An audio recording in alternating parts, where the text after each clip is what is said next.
Well, hello again. I just was looking through my European nightcrawler cocoons and I just saw the coolest thing ever. I don't know if it's the heat of my hand or whatever, but this one was pretty mature. But if you notice, you can see the little baby moving in there. That is so crazy.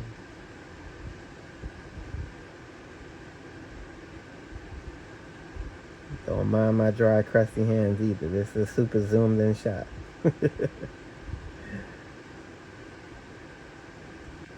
I just decided to, use my iPhone 13 Pro camera because it can go super close in and just take a look because you can see a whole worm just moving inside there. So I thought that was the coolest thing ever. Where did you go? At first I was seeing the head. I was trying to see if I could see it again.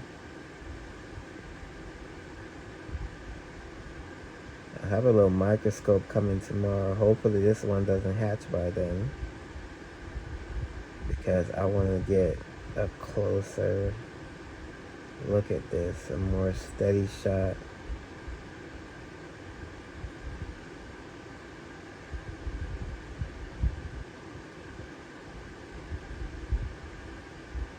But that's my first time really seeing this.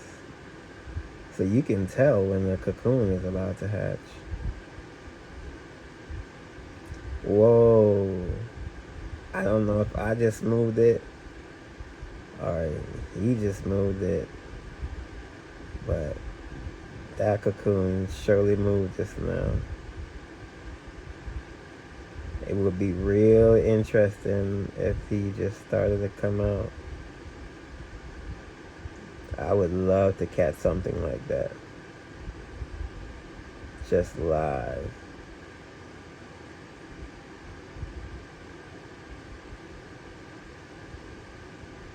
Come on.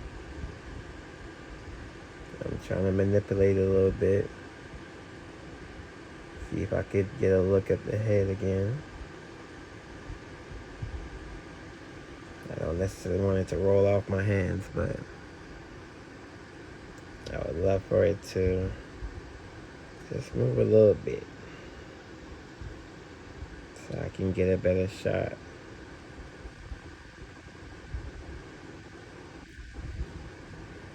I just want to see the movement again because I only saw it when we first started recording. Okay. Can I go back in close again? Let's see. I gotta get the camera steady. There we go.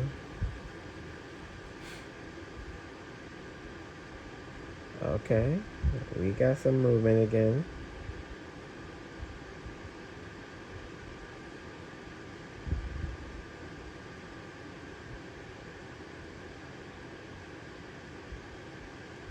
Wow.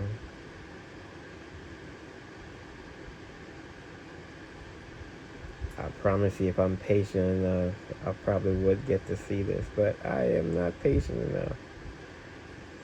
And it will start hurting me to just hold the camera here. Forget background noise if you hear something. I got my air purifier running right now. But yeah, I just wanted to hop on here real quick and show, this little video,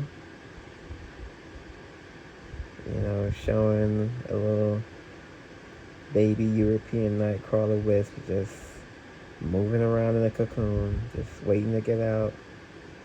So I guess this European one in particular only has one baby in there because that looks like just one to me.